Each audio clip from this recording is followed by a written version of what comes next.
Hello, welcome back to another episode of Shaihalffull. I am your host, Amani, and we have a guest this episode. We've got Maryam. Woo! But how are you? I'm good. Yeah. I've had a hectic week, but I'm really excited to be here. Yeah, haven't we all had a hectic week though? That's just adult life for you. Yeah. Every time you're like, next week is going to be chill, and it's never bloody chill. So yeah, welcome back. And also, if you are new, make sure you are subscribed, make sure you've liked the video, and make sure you share it if you want to, of course, no pressure.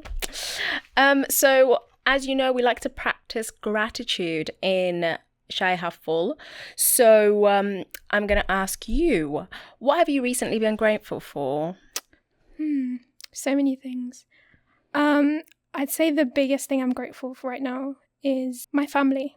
Yeah, especially because Eid just went like last Saturday. Yeah. And I had all my family over, and as I was like going through people's Instagram stories, someone was posting about how like they just moved to the UK and all their families back home in India, and they were like doing Eid alone for the first time and how difficult it was. I was like, wow, I'm just like taking for granted the fact that my entire extended family is here in the UK, and that I get to celebrate Eid, every single celebration with them. Yeah. So it just made me like really, really grateful in that moment to be like, I'm just so lucky. Yeah. That's lovely. So when you say your extended family, do you mean like all your aunts and uncles and... That is amazing. Yeah. So I'm third generation. So my dad was born in Oxford, and I was born here too. So my grandparents came here. So a lot of my extended family is in the UK. Yeah, that makes sense. Yeah, I'm very fortunate. Yeah, it makes sense because you're third generation. Like we're first generation immigrants. So we like my parents came, and like literally no one. Like none of their siblings or anyone was there. And then like my mum's brother came and like I think who was it? Yeah, my dad's sister. So yeah, my aunts and uncles are slowly coming over. But still like the large like majority of my family is, you know, in Egypt, or even if they're not like in Egypt, they're in like the Emirates or like just surrounding countries where like I think maybe some of them are just not that interested in coming, which makes sense obviously if you're not like, you know, no one's forcing you to come. It's fine. But yeah, I guess I never really thought about having like my entire extended family here because I never had that. I just thought like, oh yeah, they're over there, so let's go to I guess the Emirates to go see them, which is obviously pricey, and some people just don't have the privilege to go and come back and stuff like that. But yeah, it's so sad, like Eid by yourself. I don't know how anyone does that.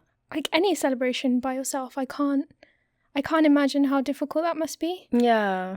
But yeah, it was just something that really stuck with me because obviously you don't feel it until it's gone. You don't feel anything until it's gone. And I was like, I don't know how I'd feel like doing any sort of like celebration or big moment without any family, not even my parents or siblings. So it was just like, it was really, and it just makes me think how many people like that are out there in the UK who probably come here to study or work or whatever and are doing like these big celebrations alone. Yeah.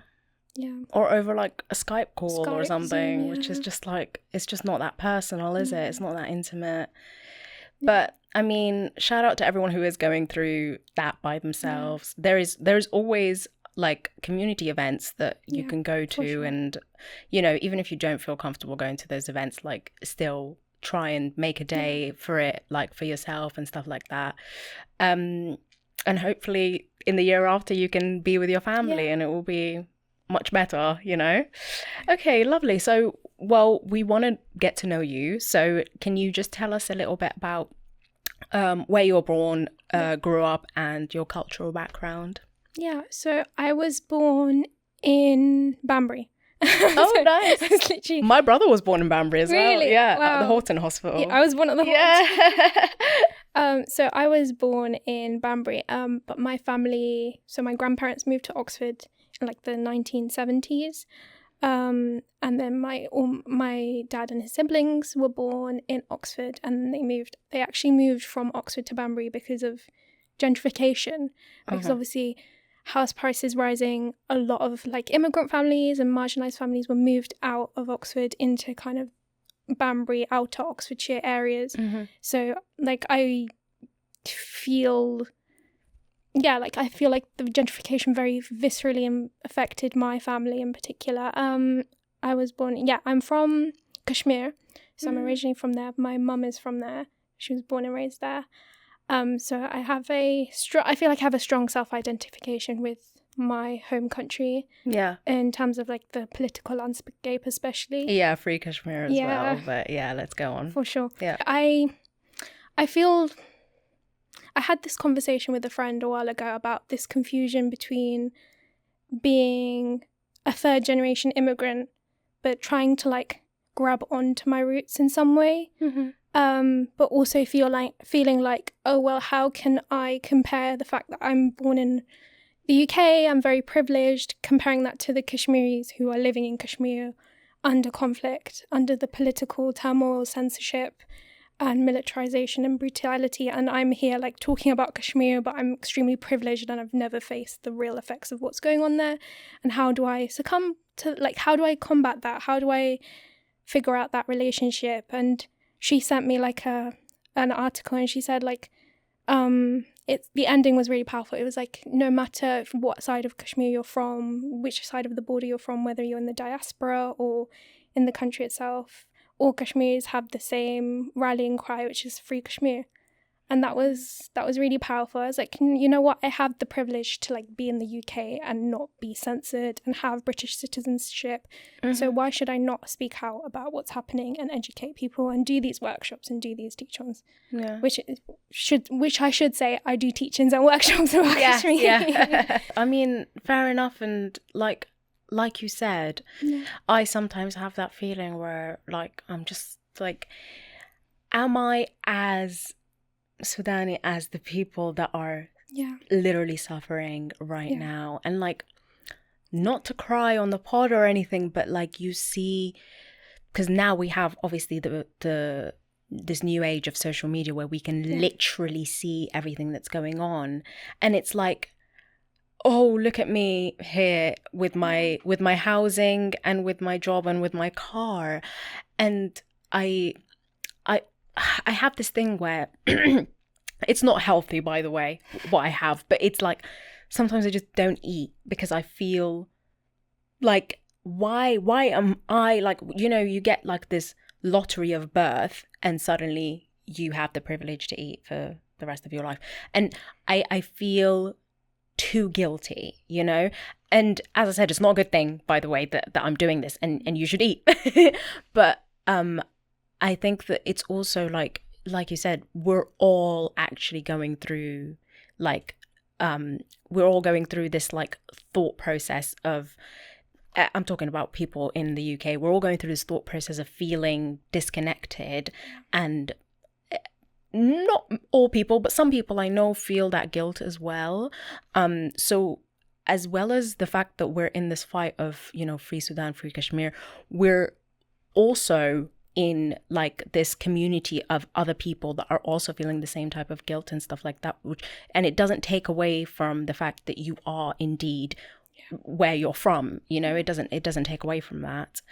But yeah, as you said about like self-identification, like how was it growing up, you know, when you were, you know, in school and everything like that? I think because I'm from Banbury, which is like, Banbury is interesting because we have a large like Kashmiri diaspora, but we have no other diaspora. And I think that's partly to do with the gentrification that happened in Oxford, and a lot of those families were pushed out from Oxford. So growing up, I was surrounded by people who were like me, but I always felt this internalized shame about who I was and where I came from. And that's specifically because a lot of the Kashmiri diaspora in the UK are very villainized and criminalized, especially by the UK media, but especially by other South Asian diaspora who see them as like the chavs of like the South Asian subcontinent, or like the the thugs or the criminals, because there's a lot of stuff that happens around like drugs, county lines and things like that, and a lot of deprivation and poverty within the Kashmir UK community. So because of that, there's like a lot of criminalization of Kashmiris. And I felt that a lot growing up, like, I'm actually not from there, I'm actually from like Pakistan, and no, I actually don't speak that language. So I was very like, I guess the right word is like trying to like dilute my identity to try and fit in with everyone else and be like, no, I'm not like the rest of them. I'm like, I'm different. Like, I'm not like them. And then growing up, I kind of went through a process of like self-development of actually, no, I'm actually going to own my roots and where I'm from.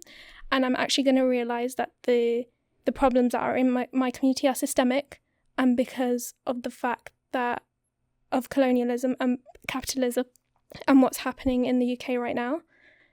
And I think coming to that realization was really, really helpful in owning my identity and who I am. Yeah. And I always think of the phrase, I'm here because you were there. Like whenever like oh yeah, I think of whenever I see like that look from someone in public, or like, you know, when they look you up and down, size you up and down, yeah, or like just no one wants to sit next to you on the train, like yeah, I'm here because you were there. Yeah, because you were there. Yeah. No, definitely. And it's like, it's the same with like Belgium and France and like all these places. Like, don't look at me like that. Like, you know what you did, you know? So as you said, like that your community was painted in like this bad light about like the criminalization. Do you think that was because like you were pushed into a place where, you know, like there was no other choice really for your community other than to act this way? Or do you more so feel like it was the representation in the media and how they portrayed the community? That's interesting. That's a really interesting question. I'm gonna get a bit historical. Yeah, but, go like, ahead.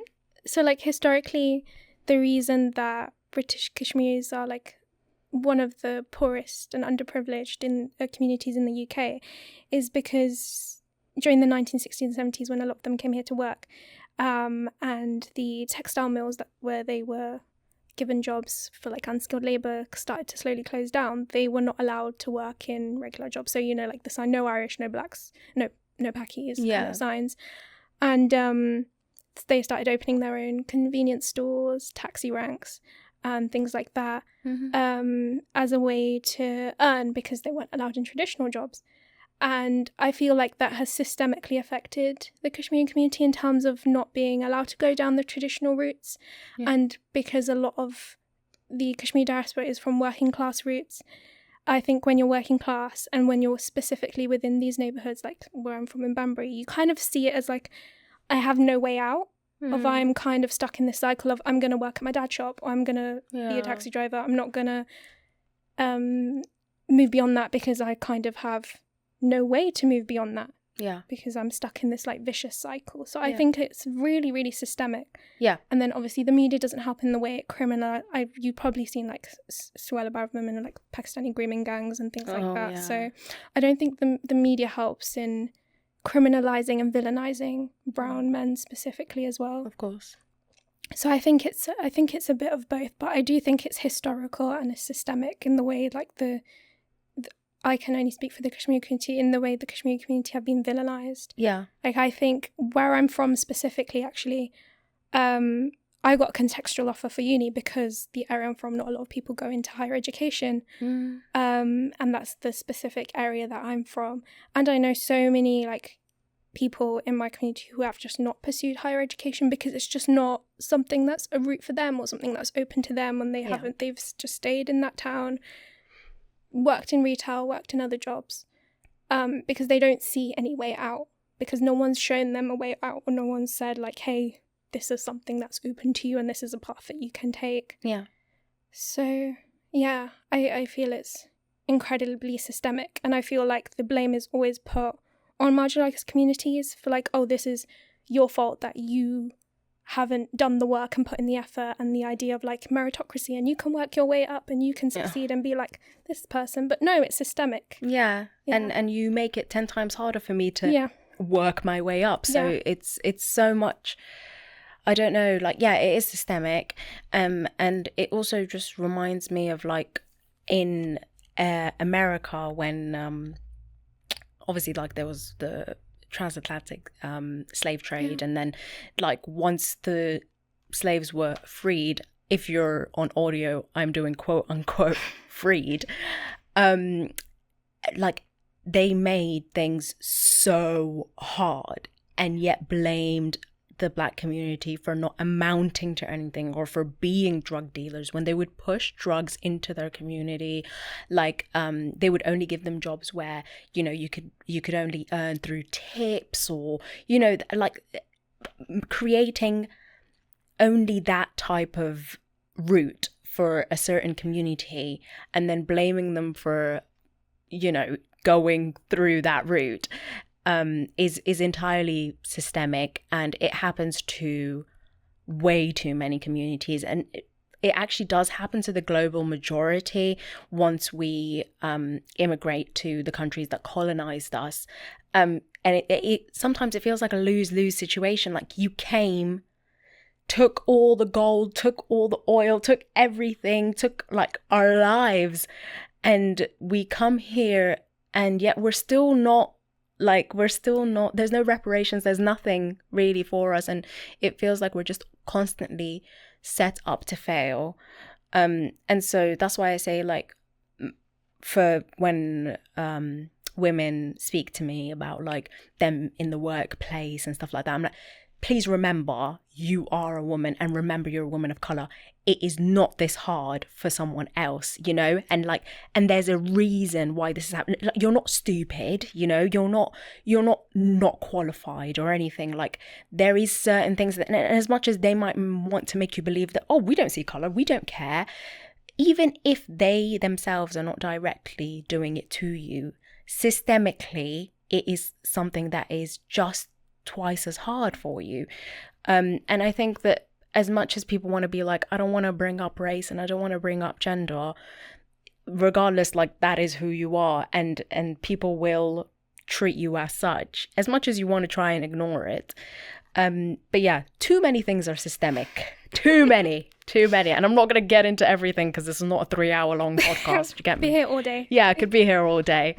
But yeah, I wanted to talk about, because like, I think you mentioned to me about the Islamophobia and the rise of like I think it's alt-right, or I don't know what they call themselves now, reform, alt-right, like I don't know what they call themselves now, but anyways, every year I feel like they have a new name. But anyways, so how, like, what do you think was the root of this? Because, and I posted this on my story, I don't know if you remember, but it was me saying, stop tactically voting. It's something that irritates me a lot. Stop tactically voting, because the people who voted reform were not thinking to tactically vote. They were thinking, I want reform to win. And that's why I always say, like, real democracy does not start until you stop thinking about this is a wasted vote. And if everyone stopped thinking this is a wasted vote, then that's when real democracy starts to work. But yeah, what do you think, like, actually started this rise in the reform thing? It's interesting. I feel like it's just the same thing rebranded, isn't it? It was UKIP, Reform, BNP. Yeah, they're all just the same thing and packaged differently. I'm sure you remember, like, the August riots, right? The riots. Oh my god, I couldn't leave my house. Yeah, terrifying. I think that it opened it in a weird way. It humanized people for me, because it made me realize that the reason these people are rioting is because their anger is misguided and misdirected. Yeah. Because they've been fed this, and it's really sad in a way, because they've been fed these ideas that reform will be your savior, that it will, you know, do everything you want it to do, you know, you'll have a better quality of life, all the things that you desire, you know, because a lot of the people who were rioting were working class, people from very working class neighbourhoods, very deprived, who've been let down by the UK. Yeah. Very much so. And they see hope in reform. And it's like, we should be on the same team. We should both be fighting the system, because I think it's Loki who says, like, your enemy is not on a rubber dinghy, your enemy is in a yacht in Luxembourg. You know?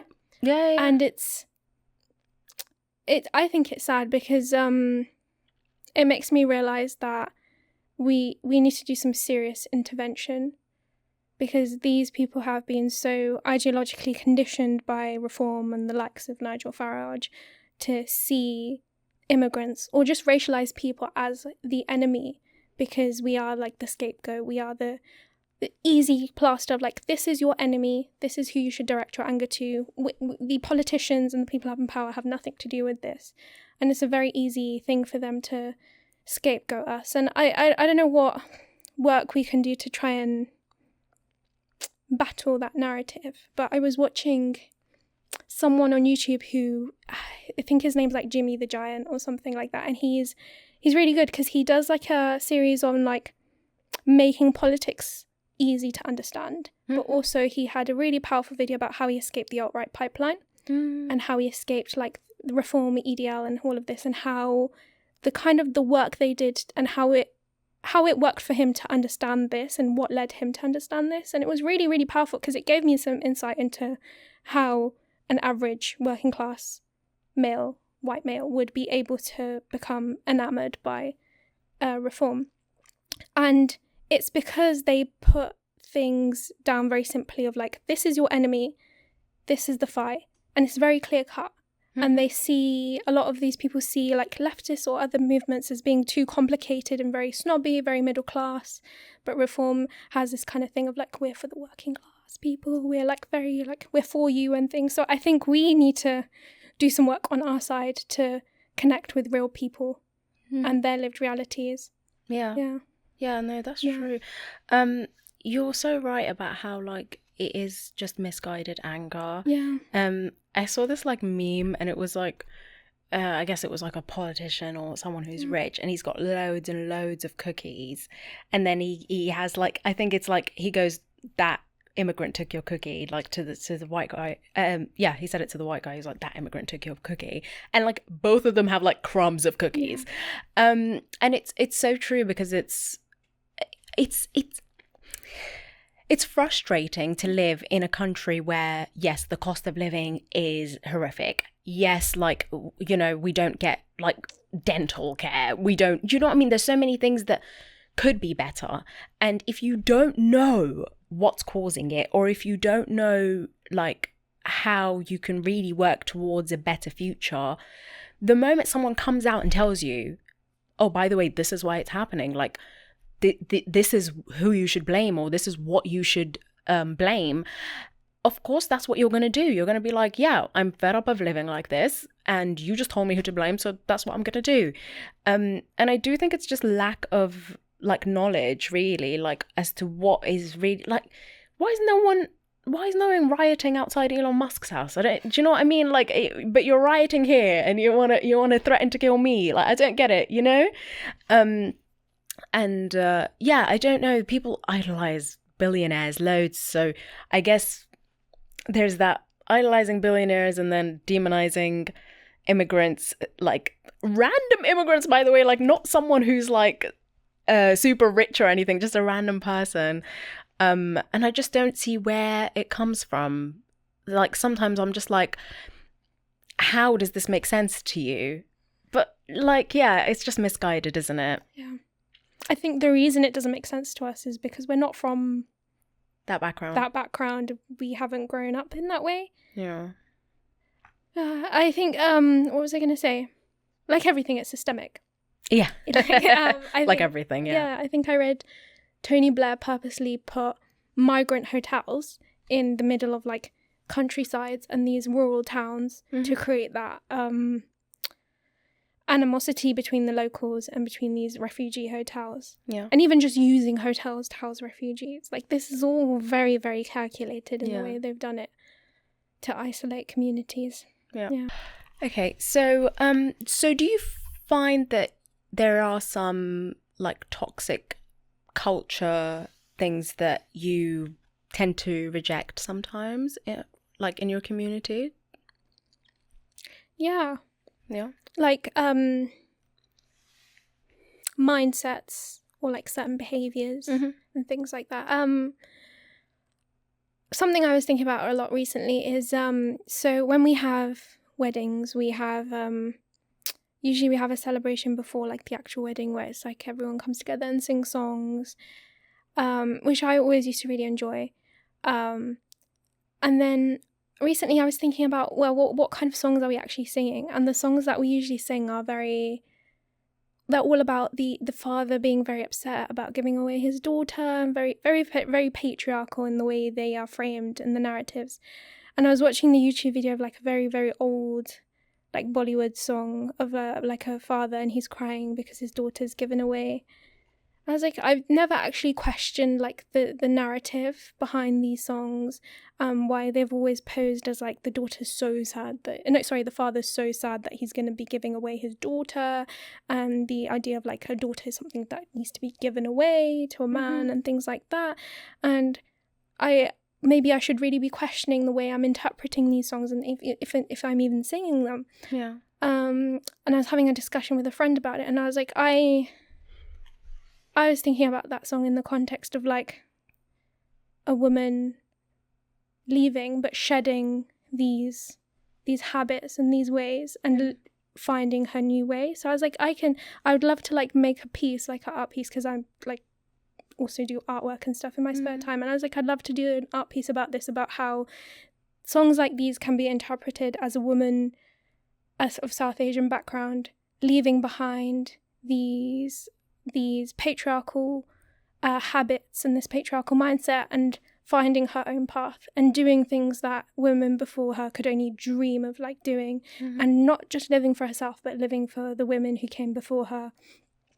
And I was like, I don't have to reject these songs, but I can remold them and reinterpret them to see how they could fit into my life and how I can shed these toxic motifs from these songs. Yeah. I think that with some like traditions that we have, sometimes it's like, I don't want to erase this tradition, like I don't want to not have it, because you know it's part of who I am. But yes, like changing the way you view it, or even like if you want to change some of the words or whatever it is, does help us like still connect with our culture and like kind of leave out the toxic bit. And like, how do you find it, like when you're like, you know, I don't want to do this part, but you also want to like embrace the beauty and like the history of your culture? Yeah, I think I like to remold and reshape things, to understand them better. But I also, like with anything, I have to remember that they were written in a certain time period, in a certain way, for a certain demographic. And I'm going to have to sit uncomfortably with that.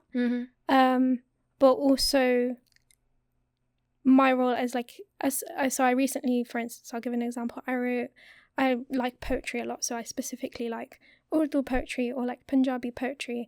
And I wrote a piece about a poem that I really like love, that's about like contemplation, like about someone who's like traveling through life. And it's a bit like The Alchemist, actually, if you read The Alchemist. Haven't, but yeah. But it's just about someone going through life, and they're coming across different challenges and pieces of wisdom. But it's like, it's very masculine in the way it's talking about things. It's like, but I can interpret this how I want to interpret it, so I can change it to be more gender neutral or in the way I see fit. But I don't know, it's hard because you're dealing with a culture that's thousands of years old, and patriarchy has been around for thousands of years, so it's going to be very embedded in the way you see things. But I think our job as women with a lot of autonomy that women before us in our generation didn't have, is to take those and reinterpret them, critique them, and reshape them. Yeah. No, you're right. And with things that are so old, I think sometimes like people want to just be like, oh, we're just abolishing this. And I think it was a book, I forgot the name. Why do I always forget the names of authors? It's a Russian guy. White Knights, I think. White Knights. Someone wrote White Knights. Who was it? Anyways, you lot will comment. Someone will tell you. Yeah. Someone will tell me. And I think in the book, the girl was 17 and I think the man was maybe in his 20s. So it's not really that big of an age gap, especially for something that was written in the 1800s. And then people were just like, no, boycott this book. And I was like, yeah, okay. First of all, it's not like 80 and 15. Like it's still an okay age gap at this day and age in loads of places. But the person that wrote it is still like, it's still a classic book that loads of people love to read, and like you can still like the story, you know, and you don't have to like fixate on one thing, and especially because it's so old, like fixate on it and say you don't like it, you don't like the whole thing because of it. So yeah, like even with like a certain philosophy of books and stuff, like why don't you just like adapt the philosophy of the book without like picking apart like the, I guess, not politically correct bits of it? Because we can still enjoy literature and we can still enjoy some culture without, you know, picking apart the bad parts of it, because we don't have to absorb the bad parts. We can just absorb the good parts. Have you ever, like, I don't know if you have like openly criticized like your toxic like practices or like ideals and stuff. Like me, I obviously have, and I face a lot of criticism, and it's okay. I don't know, like just put it on your Instagram story or like set it to a family member. Like that's something that I do quite a lot. Like I'm always like, oh, but why would you do this? Like just to my aunt, like straight up, you know. It's just stuff that I do, and I face quite a lot of like backlash. And I was just wondering if you do face that backlash when you do, because I think that you are quite vocal anyways, but I was just wondering if like you did face a backlash when you speak to your family or you speak to community and stuff like that. I think marriage is the big one. Marriage? Yeah. Probably from like wider extended family of like your biological clock is ticking and that kind of stuff. Yikes. Yeah, no, go ahead. No, they say that to me as well. Go ahead. It's just like, but what, like, here, I'm always like, but here's like a new idea for you. What if I don't want to get married? What if I don't want to have kids? You know, so I think they've just accepted that I will do things on my timeline and my clock, and I don't even see like a clock ticking. I will, you know what I mean? Like things will happen when I want them to happen, and they'll fall into place, and I don't want to be pressured in a very like patriarchal way of like, oh, your biological clock is ticking, you need to get married by 25. And also just I think that's the one thing that I'm always like very openly rejecting, because I think I choose and pick my battles. Like if some like extended family member makes a comment, I'm like, is this worth me fighting today? Like, is it worth me opening up this can of worms to fight, or is it worth me just like ignoring that completely? And I think I'm like, I pick and choose my battles very carefully. Me too. There's certain people that like in my family, no offense if you're watching, but I just don't care like what your opinions are. I don't care, because you're not constantly around me, and like if I have kids, I'm not going to bring them around with you to you, that type of thing. So I just like, if they say something, I'm just like, okay. I might make a comment and be like, why do you feel this way? Or I'll make a comment that's like, oh, you know, you're free to think what you think. But sometimes I just do make it a little bit clear that like I'm not on the same wavelength as you.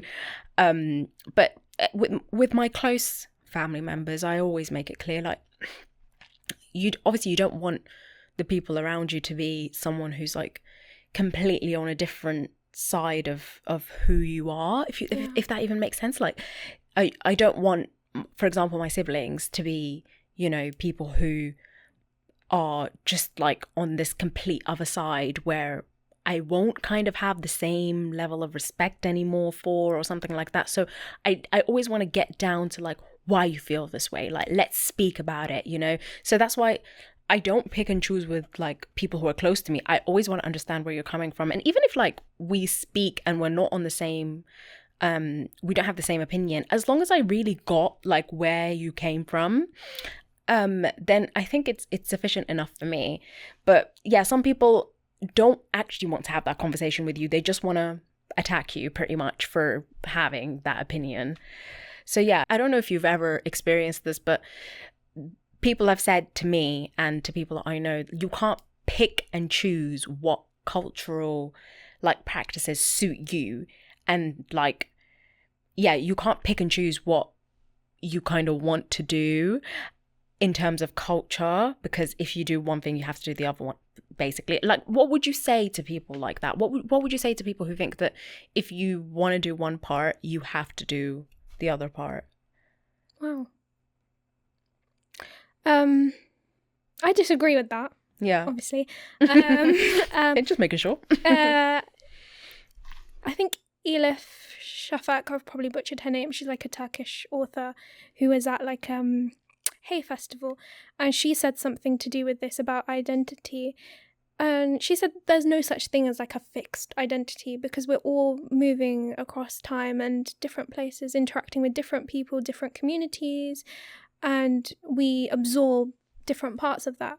And that's how I see my identity, as like an absorbing people I'm around, people I interact with, places I'm in, and taking things from there. And I think you can do the same with your own culture. You can absorb parts that sit with you and are significant to you, and that's just part of being human. Mm-hmm. And part of what you'd want to pass down in terms of, say you have children, what parts of my culture and aspects would I want to pass down to my children. So I don't think you need to have this like binary of like, I need to be fully integrated in my culture or I cannot be integrated at all. Like, I think we are all a sum of what we interact with. Yeah. And I hate that people make people feel that way. Because I know quite a few like Sudani people that I guess don't fit the box in terms of like quite big things in our culture, being like, you don't want to get married or something. And so they like, you know, you never find out they're Sudani. Like they just are just like they've completely rejected everything there is to do with it because they've been scrutinized for one decision they've made or one thing that is attached to their identity. And like, I always tell people, like, there's so many lovely things in our culture that we can just keep doing regardless of how people look at us, thinking like, oh no, you can't do this, you know, because what, like, look at the way you're dressed, you're wearing a mini skirt, no chance you can do anything like in the community or whatever. But you can, you know, and you can create space that is safe enough for people who feel outcasted to still be part of that culture, which is what I'm trying to do here. Like, I want people to feel safe enough to still be part of culture regardless of whether you feel outcasted or whatever it is. So I wanted to ask you, what has helped you with like self-expression over the years? I know you mentioned art. Yeah. I do a lot of art in my spare time, mostly painting. Self-expression, I would say being political is probably like my biggest source of self-expression. My family is quite political as well, so I grew up going to like protests and picket lines and being very actively political. But I think having like the realization when I was a teenager of like, no way, everything is political. Like every single part of my life, from getting NHS prescriptions to being able to book a doctor's appointment to going to school, everything is deeply political. And it's not just one aspect of my life, it's my life.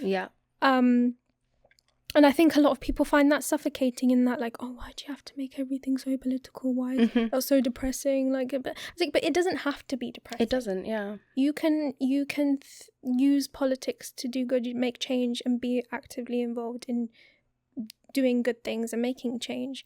So I think my biggest form of self-expression is political, and then art comes into that, in that I make my art political.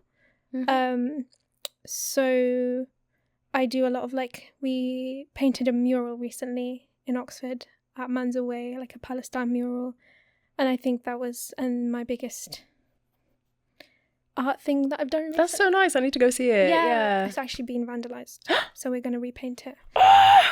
I'm vexed. Did you have to vandalise it before I saw it, man? Oh, that is... Yeah. God.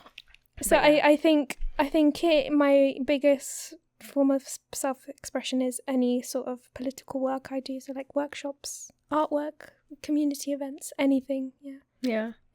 I saw this meme, and it was like, oh, I don't do politics, and it's like, well, politics is going to do you regardless. Exactly. Like, whether you want to do politics or not, politics is going to do you. So you better start getting into it. I also think some people can choose to be apolitical, some people can't. Oh yeah.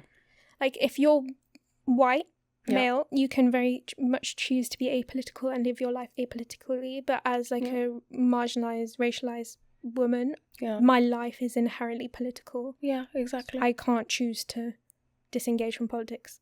These things affect me very viscerally every day. Yeah. And I think that, like, people like us, we don't have to get radicalized because we're already radicalized by the color of our skins, by the way we are. Like, as you said, we don't have the privilege of choosing to be like, ugh, don't really care, because, like, some people, I feel like maybe they think that they will always have rights, and I posted this on my story. Whatever you allow your government to do to others, they will eventually do to you, and people can't see how interconnected those things are, which is sad. But I definitely don't want it to get to a point where it's like, now you see that they're going to do this to you, but like, it would be cool if you guys learned your lesson before that happened. It would be cool. And this is something you said to me, and I wanted you to elaborate on it. And you said that you were sitting with contradictions and letting them exist in your personal, spiritual, and political life. Yeah. So do you want to elaborate on that bit? Because I really liked it, and I just wanted to see, like, how you feel. Yeah.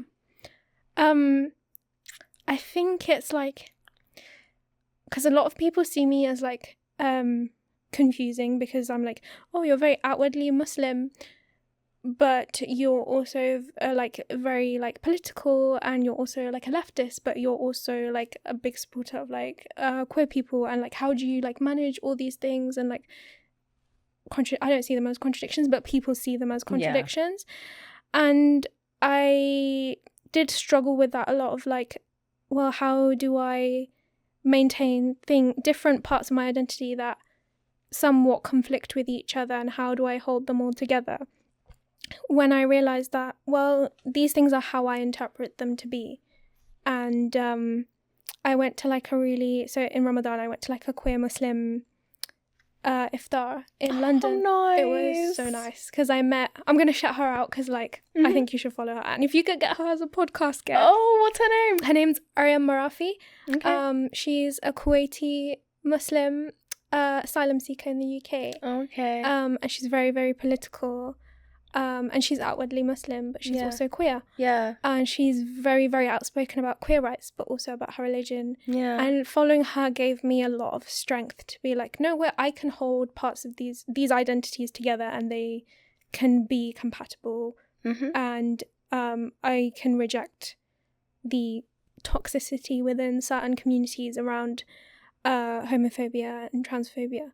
And I think being around queer Muslims on that night also was like very, very validating of like, wait, no, I am right. Because when you're around people who don't think like you, and you're like, you feel like you're constantly being put down or constantly being subjected to bigotry from these people. You're like, oh, like you start to doubt yourself. And you find it really, really hard to hold on to your beliefs.